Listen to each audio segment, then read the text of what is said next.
शर्मा जी की बेटी।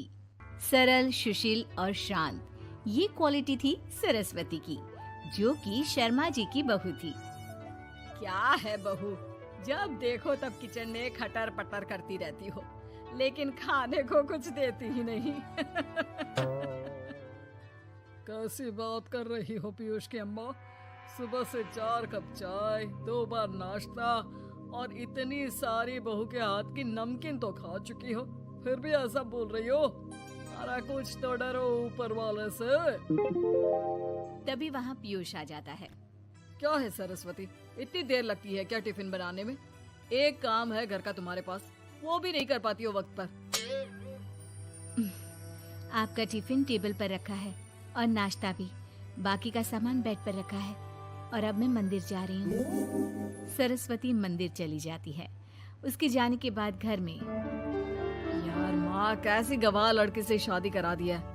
मंदिर, पूजा, किचन और सास ससुर के सिवा इसे कुछ दिखता ही नहीं है कि कैसे खुद को स्मार्ट बनाकर रहना होता है, कैसे लोगों से जुड़ना है, बातें करनी है, ऐश करना है। अरे पैसा बचाओ और कुछ आता ही नहीं इस लड़की को। जो क्वालिटी तू गलत तरीके से बता रहा है ना, दरअसल एक अच्छी गृहिणी की वही सारी अच्छाई होती है बेटा। घर को चलाना, समाज में इज्जत दिलाना और घर वालों का ख्याल रखना, और चाहिए ही क्यों? अरे क्यों नहीं चाहिए कुछ और? लड़की ऐसी होती है कि घर आए तो पूरा घर बदल कर रख दे, सभी को खुश रखे। लेकिन बहू के अंदर तो ये सारी क्वालिटी है ही नहीं। अरे खुश तो उन्हें रखा जाता है जो खुश रहना जानते हैं। तुम लोगों को तो कोई खुश नहीं कर सकता। पिताजी, अब आप ही लोग सोचिए, क्योंकि मैं किसी और से शादी करना चाहता हूँ। आप लोगों को बहू के साथ रहना है या मेरे साथ? क्योंकि मैं अब इसके साथ नहीं रह सकता। मैं बहू को नहीं छोड़ सकता। उसके मरते पिता को मैंने वादा किया था कि मैं उसे बेटी बनाकर रखूंगा। तो ठीक है ना माँ, तैयार कर ले अपना सामान, हम दोनों किसी और घर में रहने चलेंगे तेरी नई बहू के साथ। अरे हाँ बेटा, वही ठीक है, लेकिन मैं तेरे पिता के बिना भी तो नहीं रह सकती। तो मेरे बिना रह सकती हो? ठीक है, मैं अकेले ही चला जाता हूँ। बेटा वहाँ से चला जाता है, लेकिन सास का दिल नहीं लगता। बहू मंदिर से भी हो आती है और फिर, माँ, पिताजी, खाना लग गया है, खा लीजिए। हाँ, तुझे बस आता ही क्या है, खाना बनाना और खाना खिलाना। अरे सुन, मेरे सारे कपड़े पैक कर दे। क्यों माँ जी, कहीं जा रही हैं क्या?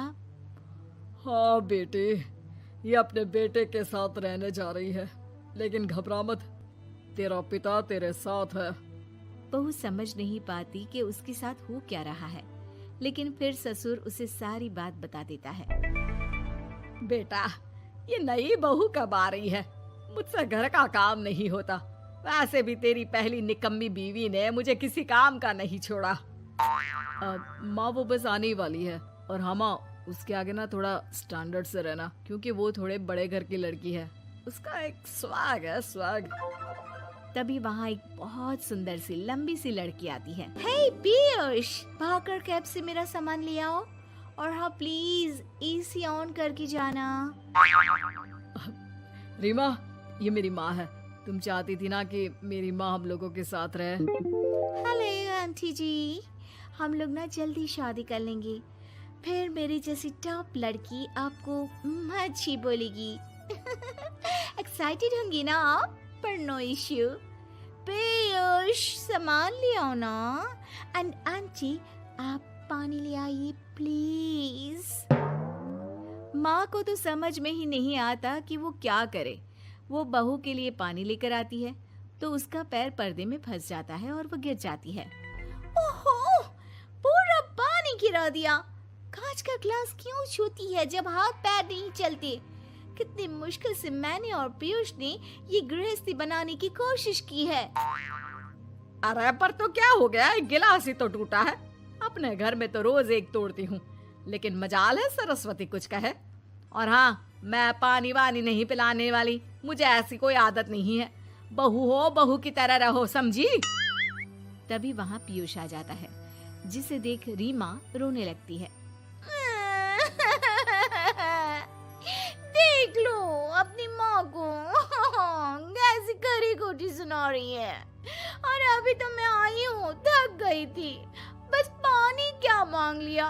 कह रही है बहू हो, बहू की तरह रहो।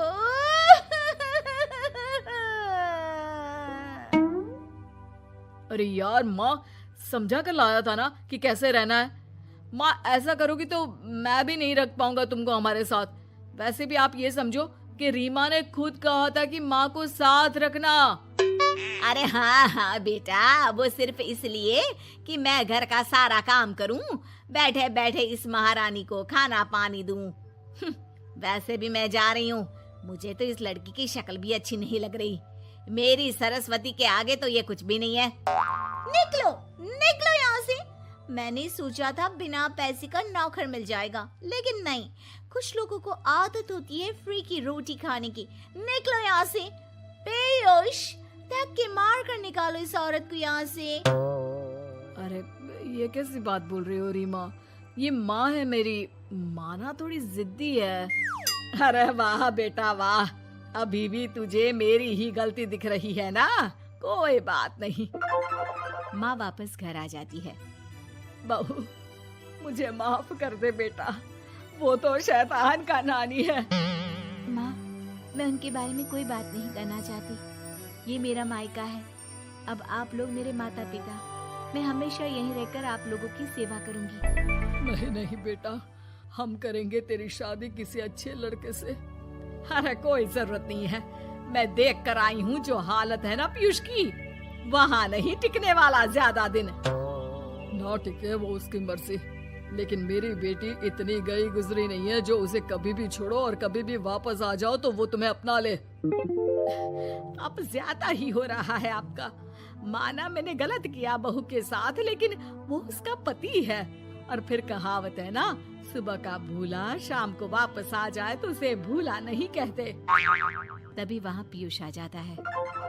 माँ, वो भूला आ गया, मुझे माफ कर दो। सरस्वती के जिस गुण को मैं सही नहीं मानता था, दरअसल जीवन को सही तरीके से जीने के लिए वही गुण होने चाहिए। मुझे माफ कर दो सरस्वती, मैं आज के बाद तुम्हें और पापा को छोड़कर कहीं नहीं जाऊंगा। और मुझे भी बेटा। बेटा जहन्नुम में भी जाए तो उसके साथ रहने को तैयार हो जाए, वही तो माँ होती है। मुझे माफ कर दो माँ।